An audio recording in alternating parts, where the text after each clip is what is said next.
In this lesson, we will discuss the basics of proofs in the discrete structure course.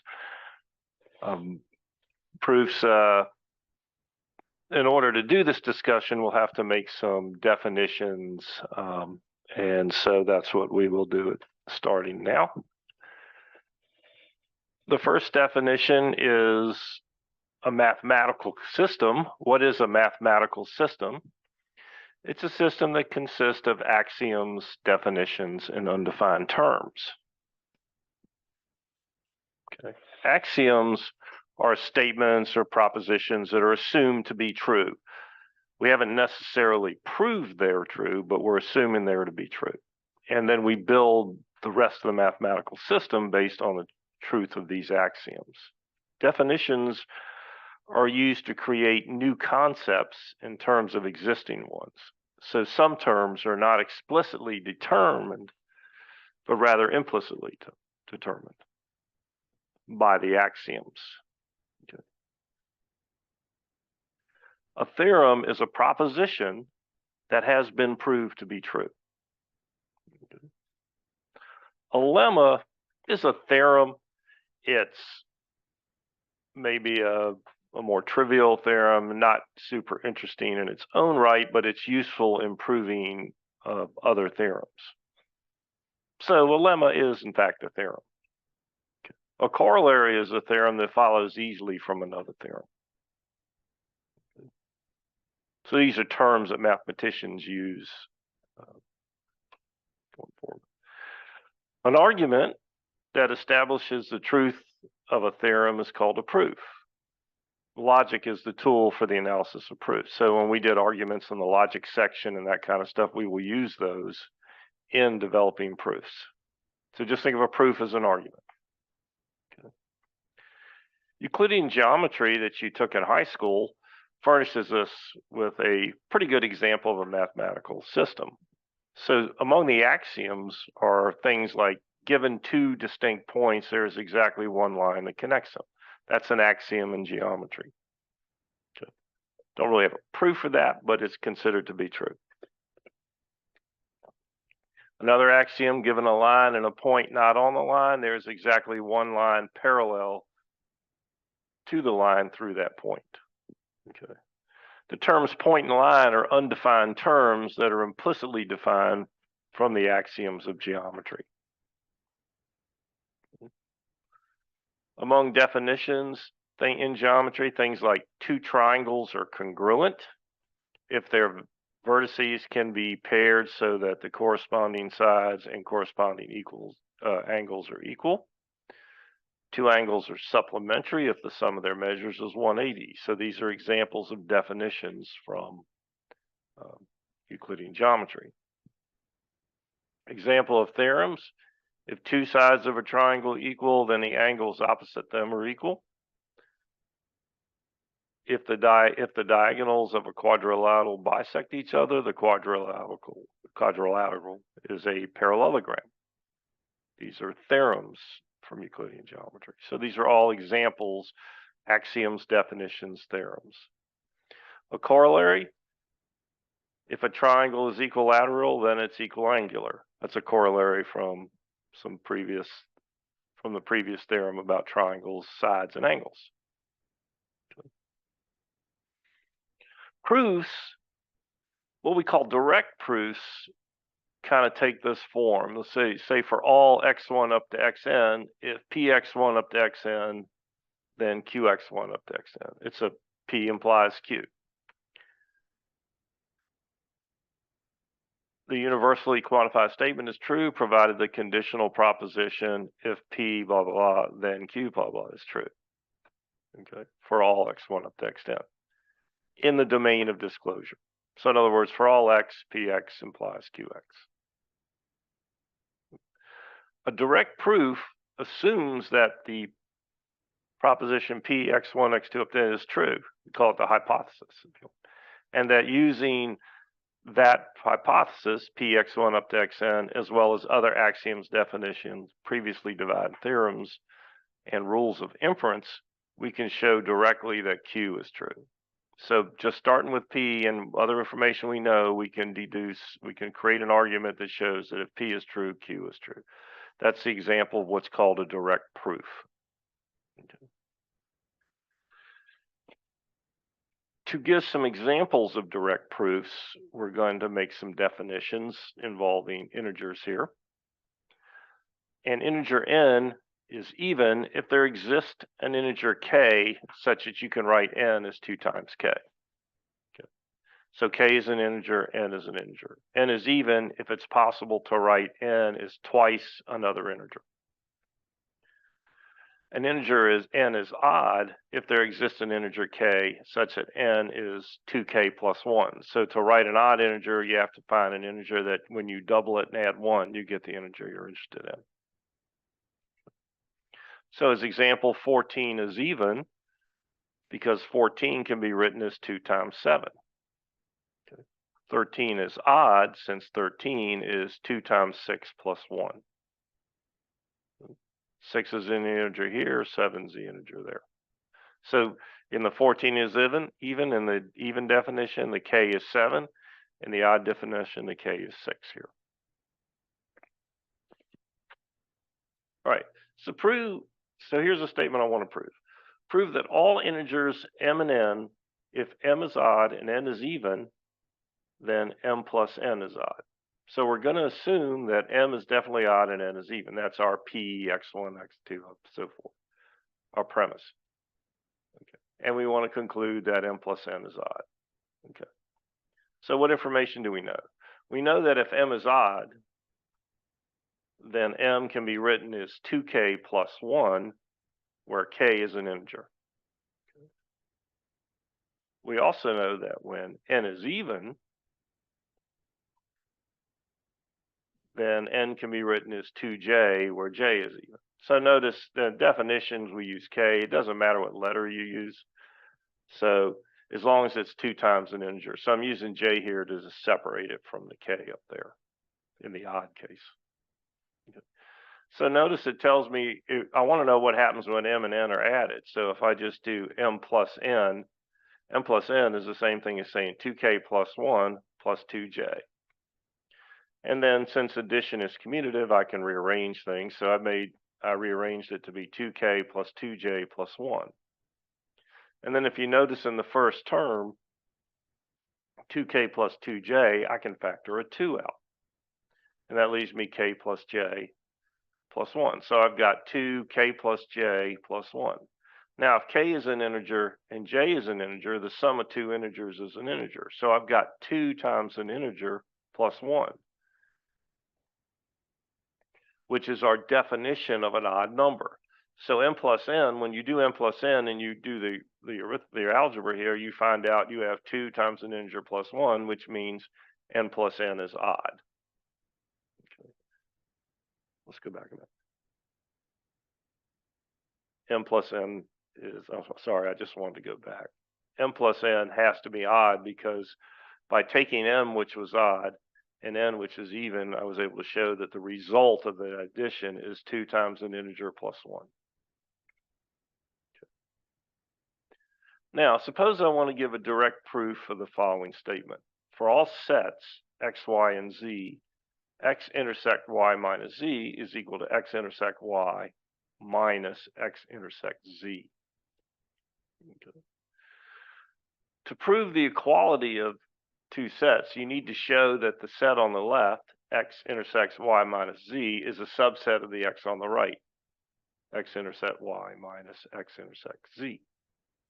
And then you got to reverse it. You got to show that x intersect y minus x intersect z is also a subset of x intersect y minus z. You do that, remember 2 sets are equal if each is a subset of the other. We discussed that in the set section. Okay. So I'll start with showing that x intersect y minus z is in fact a subset of x intersect y minus x intersect z. We'll do this by what is referred to as the element method. We assume that x is an element of x intersect y minus z, and we try to show that it's also an element of the x intersect y minus x intersect z. So if I let X be an element of X intersect Y minus Z, because remember X intersect Y minus Z is a set, so X is an element of that set, then by definition, X has to be in X and X has to be in Y minus Z because it's in the intersection. Intersection means anything that's in the intersection is in both sets. So if X is in this intersection, then it's in X and it's in Y minus Z. Now remember, if you're in Y minus Z, remember what that set is. Everything in Y that's not in Z. So if X is in Y minus Z, then X is in Y and not in Z. Okay. I apologize, I didn't mean to do that. Since X is in X and X is in Y, then you know X is in X intersect Y. So that's the first part of the right-hand side. Since X is not in Z, then X is not in X intersect Z. Because if you're not in Z, you can't be in the intersection with X and Z. So by definition, a set difference, since X is in X intersect Y and X is not in X intersect Z, then X is an element of X intersect Y minus X intersect Z. So see, by assuming X is in the left-hand set, I was able to show it's in the right-hand set. So every X that's in X intersect Y minus Z, we've shown is in X intersect Y minus X intersect Z. That's our definition that X intersect Y minus Z is a subset of X intersects Y minus X intersects Z. So we showed that part. That's part one. Part two says I got to show now that X intersect Y minus X intersect Z is a subset of X intersect Y minus Z. Again, we'll use the element method. We'll say from the left-hand side, we know that X is an element of X intersect Y and X is not an element of X intersect Z. Okay. Well, since X is in X intersect Y, we know that X is in X and X is in Y. Okay. And since X is not in X intersect Z, we know that X is not in Z. So this means that X is also an element of Y minus Z.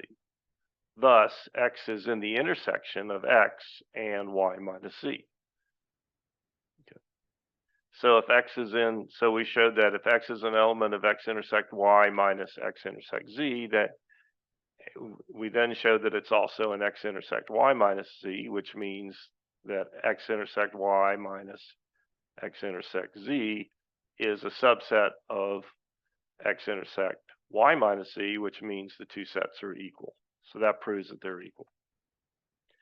So we did that proof using the element method. Another way to prove set equalities is with the rules of set algebra that we had in the set series, you know, the associative rule, the distributive law, all that kind of stuff. We can also use that to do a direct proof of an equality like this. So what we did back here was called the element method, where we take an element in one set, show it's in the other. Okay. Here we'll prove a similar thing using the theorem we had in sets that gave us all the properties of sets. But we could do it with the element set method, but we're not going to do it this one with the element method. Okay, so notice I want to show that X union Y minus X equals X union Y. Well, X union Y can be written as X union Y intersect X bar, right? Because Y intersect X bar would just be the part of Y that's not an X. So therefore, if I take everything in X and I union it with a part of Y it's not an X, I get X union Y. Okay. Also, Y minus X can be written as Y. See, everything in Y that's not an X is going to be in Y intersect X bar, because X bar is the complement of X, not an X. So we're taking Y minus X and we're just substituting this. Okay. Now we'll use a distributive property. X union Y intersect X union X bar. That's the distributive law. So there's just that the left-hand side is, see, the left-hand side is equal to that right-hand side in the first row. Then the right-hand side could be rewritten this way. And now using distributive property, we're rewriting it this way. Okay. So X union X bar is the whole universal set. So now I've got X union Y intersect the whole universal set, because X is a set. If you're unioning it with everything not in X, you've got X in its complement union, then that's the whole universe. If I take any set and intersect it with the universe, I'm going to get the set. Hence, now I've shown that X union Y minus X equals X union Y. I just did it algebraically. Right? So I took the left-hand set, I said, oh, well, Y minus X can be written as Y intersect X bar. That's by this rule. And then the distributive property says I can take X union Y and intersect it with X union X bar. But X union X bar is a complement law, and X union X bar gives you the whole universe. So now X union XY, the identity law, says that X union Y intersect U is X union Y. So we prove that using that process, using these laws. Just another one to prove, using direct proof, prove that all integers m and n, if m and n are odd, then mn is odd. Okay. So again, we're assuming that it's true that m and n are odd, and we want to show that the product of m and n is odd. So it's very similar to the one we did earlier with the addition of an even and an odd. Okay. So first thing we do is we say if m is odd, then we know we can write m as 2k plus 1, where k is an integer. If n is odd, we can write n as 2j plus 1, where j is an integer. Because any odd number is just twice an integer plus 1. Okay. If I take the product of them, I'm going to multiply them together. So you just do, the FOIL method from algebra, and you multiply them together, you get this, right? 4kj plus 2k plus 2j plus 1. And then I notice the first three terms, I can factor a 2 out of the first three terms. So I get 2 times 2j kj plus k plus j. And then I add 1. Okay. All right. So mn is now 2 times an integer plus 1. Why an integer? Remember, j and k are integers. So 2 integers added together, j plus k is an integer. 2 integers multiplied is an integer. And that integer times 2 is an integer, so I've got the sum of 3 integers, which is an integer. So this result is mn is 2 times an integer plus 1. And that's our definition of an odd number, so mn is odd.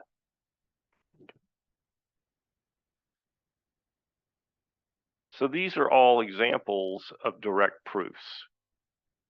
Okay. So in this section, just to summarize, we defined what a mathematical system was, and we defined the concept of a direct proof and gave examples of that.